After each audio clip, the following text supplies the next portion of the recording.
kasih Yesus, Kau mengasihiku,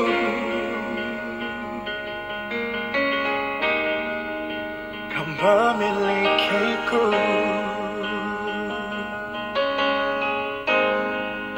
Hanya ini Tuhan persembahanku, segenap hidupku, jiwa dan ragaku.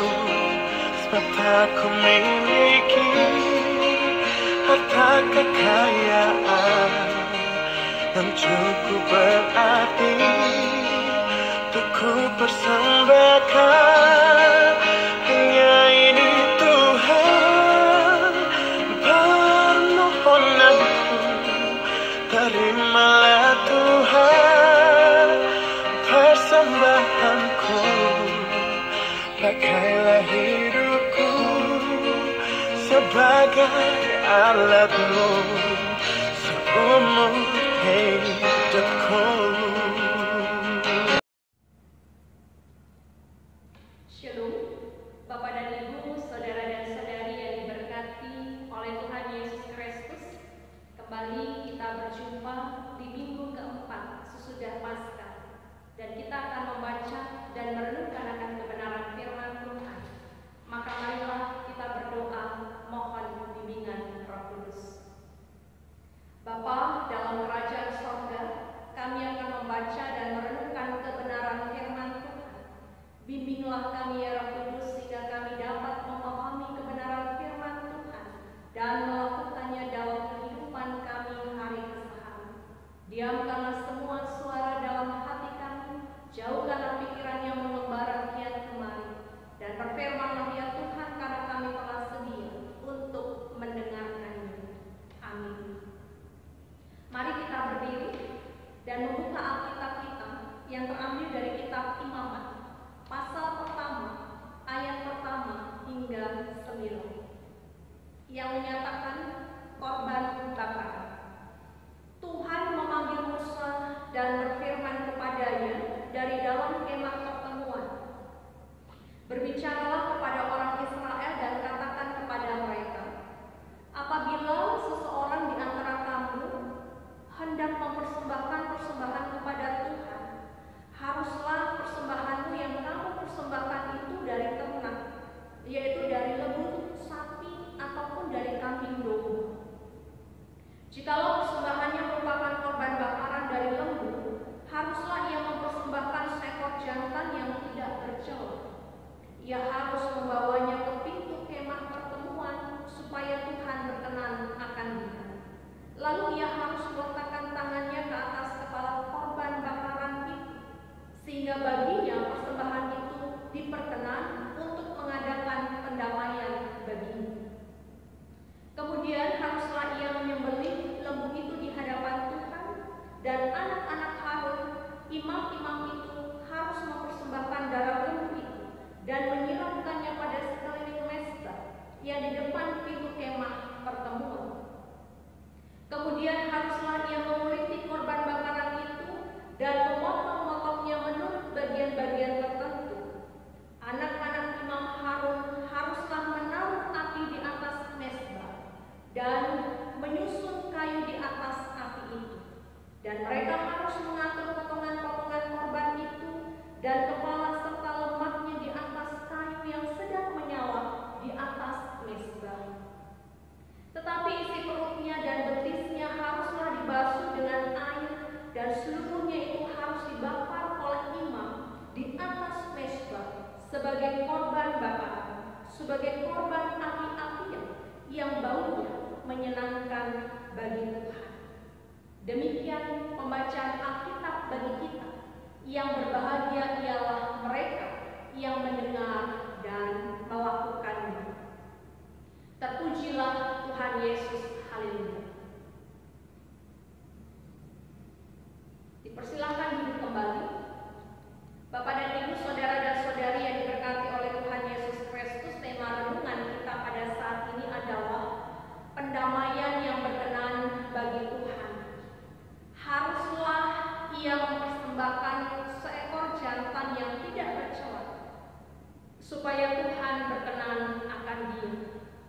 ayat 3 menjadi ayat 11. Bapak dan Ibu, saudara dan saudari yang diberkati oleh Tuhan Yesus Kristus, bagaimanakah cara hidup yang berkenan, yang layak bagi Tuhan? Mari bersama kita menyimaknya melalui perikop bacaan kita pada saat ini, bahwa setelah kemah Tuhan didirikan dan kemuliaan Tuhan memenuhi kemah Tuhan, maka Tuhan memanggil Musa dan memberikan kepadanya peraturan-peraturan yang harus ditaati orang Israel, supaya mereka dapat menghampiri Tuhan dalam kekudusannya. Hal-hal tersebut diantaranya adalah bahwa setiap kepala keluarga Israel yang hendak mempersembahkan korban bakaran kepada Tuhan, boleh sapi, domba, atau kambingnya. Binatang itu harus jantan dan tidak ada cacatnya. Pada ayat kedua dan ketiga, supaya Tuhan berkenan kepada orang itu.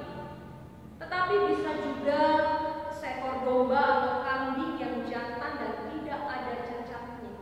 Pada ayat 10 hingga 13, atau burung tekukur atau burung merpati muda pada ayat 14 hingga 17. Kemudian binatang itu kemudian orang tersebut harus meletakkan tangannya ke atas binatang itu, sehingga diperkenan untuk mengadakan pendamaian kepada orang itu pada ayat yang keempat. Dan binatang itu disembelih di hadapan Tuhan, dan anak-anak Harun yang adalah imam-imam itu mewakili umat di hadapan Tuhan. Darahnya dipersembahkan dan disiramkan pada sekeliling mezbah pada ayat yang kelima. Hal tersebut melambangkan bahwa orang itu telah disucikan dan merupakan tanda ikatan antara Allah dan umat. Binatang itu lalu dikuliti dan dipotong menurut bagian-bagian tertentu, ditaruh di atas api. Potongan-potongan binatang itu diatur, kepala serta lemaknya, isi perut dan paha sapi yang sudah dicuci bersih diletakkan di atas api dan dibakar semua, dilakukan oleh imam. Pada ayat 6 hingga ayat 9. Sehingga dari segala sesuatu yang sudah dilakukan tadi, harapannya bahu dari korban bakaran itu menyenangkan hati Tuhan. Pada ayat 9b. Dalam perjanjian lama, pengorbanan binatang menjadi sesuatu yang biasa dilakukan sebagai korban pendamaian, penghapusan dosa, dan juga persembahan kepada Tuhan. Bapak dan Ibu, saudara dan saudari yang diberkati oleh Tuhan, sebagaimana SOP kesehatan atau protokol kesehatan dalam pencegahan penyebaran COVID-19 dengan tetap tinggal di rumah, mencuci tangan, menjaga jarak, kemudian menggunakan hand sanitizer ataupun penyemprotan disinfektan dan hal lainnya. Hal tersebut menjadi sangat penting, harus diberlakukan saat pandemi COVID-19 ini mewabah. Bahkan ada SOP yang diterapkan dalam penanganan pasien di rumah sakit sampai pun kepada pemakaman jenazah. Jika tidak dilakukan, pasti akan ada konsekuensi penularan bagi orang lain. Dan firman Tuhan di atas mau menyatakan bahwa Tuhan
dan sesuai dengan kehendak-Nya. Dapat kita bandingkan dalam 1 Korintus 14 ayat 33 yang menyatakan, sebab Allah tidak menghendaki kekacauan, tetapi damai sejahtera. Bapak dan Ibu, saudara dan saudari yang diberkati oleh Tuhan Yesus Kristus, kalau Yesus sudah memberikan nyawanya bagi kita, lalu apa yang bisa kita lakukan bagi Dia yang sudah menyelamatkan dan mendamaikan kita? Apakah hidup kita dalam perkataan, tingkah laku, pikiran, dan semua yang kita lakukan sudah berkenan, sudah layak bagi Tuhan? Hidup yang berkenan adalah hidup yang tentunya melakukan segala kehendak Tuhan melalui firman-Nya. Pandemi COVID-19 membuat kita harus berada di rumah, dan saat ini rumah menjadi gereja bagi kita. Oleh karenanya kita harus tetap membangun persekutuan dengan Tuhan, baik secara pribadi maupun bersama dengan anggota keluarga kita. Mari lakukan dengan kesetiaan dan ketaatan hanya kepada Dia. Hidup yang berkenan kepada-Nya tidak hanya berpatokan pada materi, apalagi dalam kondisi saat ini banyak yang terdampak karenanya. Tetapi paling tidak kita masih memiliki kehidupan. Maka berilah hidup ini bagi Tuhan dengan tetap setia datang kepada-Nya, berseru kepada-Nya, membaca firman Tuhan setiap saat. Percayalah bahwa Dia sanggup untuk menolong kita dengan caranya. Bukankah hidup kita jauh melebihi burung-burung di udara yang dipelihara juga oleh Bapa? Muliakan Dia melalui perbuatan kita yang memberi kehidupan bagi orang lain. Perbuatan kita yang mendatangkan damai sejahtera bagi orang lain. Barangkali dengan cara berbagi, saling menopang, melalui kata-kata penguatan, bukan menghakimi atau menyinggung. Berdoa, bukan mengeluh, menyanyi, atau mungkin dengan saling membantu dalam melakukan tugas-tugas di rumah. Dan jika kita dapat memberikan persembahan, berilah dari apa yang ada pada kita dengan kerelaan hati, sehingga hal itu juga dapat berguna untuk menopang sesama kita, untuk menunjang pelayanan gereja, terlebih untuk memuliakan nama Tuhan. Mari kita minta Roh Kudus untuk memampukan kita supaya dapat terus melayakkan hidup kita di hadapan Tuhan yang telah mendamaikan kita. Ini firman Tuhan bagi kita. Terpujilah nama Tuhan. Amin. Kita berdoa. Bapa dalam kerajaan sorga, sungguh kami bersyukur atas kasih dan penyertaan Tuhan dalam kehidupan kami, dan yang sudah menghantarkan kami memasuki bulan Mei dan juga minggu keempat sesudah Paskah. Kami mengucap syukur berita firman-Mu telah diperdengarkan kepada kami, mengingatkan kepada kami akan kasih Allah melalui anak-Mu Yesus Kristus yang sudah mendamaikan kehidupan kami dan mengampuni kami dari dosa-dosa kami. Roh Kudus kiranya menolong kami supaya dengan terang firman Tuhan menuntun kami untuk kami boleh melakukan segala perbuatan-perbuatan yang berkenan bagi Tuhan dan juga sesama, terlebih tidak membawa kami untuk kembali lagi melakukan perbuatan-perbuatan dosa. Berkenan atas firman yang telah tersampaikan dan juga kiranya menjadi berkat bagi seluruh para pendengar. Bapa dalam kerajaan sorga, kami mohon kiranya melalui Roh Kudus menyertai perjalanan kehidupan beriman kami, memberikan kepada kami kesehatan, keselamatan, dan mencukupkan semua yang ada pada kami. Kiranya kami terus dimampukan untuk boleh menopang pemerintah dengan mengikuti himbauan untuk tetap ada di rumah-rumah kami dengan bekerja, belajar, beribadah dari rumah. Dan biarlah boleh kami lakukan dengan sukacita agar semuanya dapat terselesaikan dengan baik, bahkan melalui persekutuan dengan Tuhan, iman kami senantiasa juga boleh diteguhkan. Kami percaya bahwa Allah sanggup untuk melakukan segala perkara. Maka badai pandemi COVID-19 ini pasti akan selesai dengan cara Tuhan, sehingga kami dapat beribadah ataupun melakukan segala aktivitas kami kembali seperti sedia kala. Indonesia, bahkan dunia ini boleh ada dalam keadaan yang normal. Terima kasih Bapa dalam kerajaan sorga, berkenan memberkati seluruh penata layanan GPIB Jemaat Sumber Kasih Kendari, dari para pendeta, vikaris, diaken penatua, unit-unit misioner, dan juga seluruh warga jemaat yang ada di kota Kendari dan sekitarnya, di luar kota, provinsi, dan juga yang ada di 2 pos pelayanan dan kesaksian. Memberkati seluruh simpatisan dan juga para donatur dalam semua hal yang mereka lakukan dan perbuat. Kiranya Tuhan menolong kami. Bapa dalam kerajaan surga, kiranya Tuhan juga memulangkan berkat dan sukacita dalam kehidupan mereka yang dengan sukacita dan bermurah hati terus menunjang pelayanan gereja Tuhan. Kami juga memohon penyertaan Tuhan bagi pemerintah dan jajarannya dari pusat sampai pun ke daerah. Biarlah Tuhan memberikan kepada mereka kemampuan, demikian juga tanggung jawab yang penuh untuk melakukan semua tugas dan tanggung jawab mereka dengan baik dan takut akan Tuhan. Bahkan dalam upaya-upaya untuk memutus mata rantai penyebaran virus corona ini Tuhan, kami bersyukur bahwa kami ada sebagaimana adanya kami hingga saat ini semua karena kemurahan Tuhan, campur tangan Tuhan oleh pemerintah yang ada. Oleh karena itu berkati mereka selalu, diberkati juga akan TNI Polri penegak hukum, biarlah kepada mereka diberikan hikmat dan bijaksana, supaya mereka dapat mengayomi masyarakat dan menjadi contoh yang baik di tengah-tengah masyarakat, memberikan perlindungan bagi kami sebagai warga masyarakat.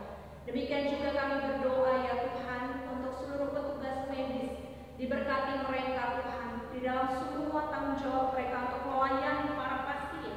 Diberkati agar mereka juga diberikan perlindungan dan keselamatan, kesehatan, bahkan bagi setiap para pasien, biarlah Tuhan menopang mereka, agar mereka diberikan kekuatan dan penghiburan, menaruh pengharapan seutuhnya ke dalam tangan kuasa Tuhan, supaya Tuhan bekerja melalui perawatan para petugas medis, rumah sakit di mana mereka dirawat, agar dari hari ke hari pemulihan Tuhan itu nyata dan mereka boleh mendapatkan kesehatan yang baru. Mereka boleh hadir kembali di tengah-tengah kehidupan keluarga, rumah tangga, dan aktivitas mereka kembali dengan baik. Terima kasih Bapa dalam kerajaan sorga. Inilah semua doa pengharapan syukur yang sudah kami naikkan kepada-Mu. Kiranya Tuhan berkenan atasnya. Mohon ampun atas semua salah dan dosa kami.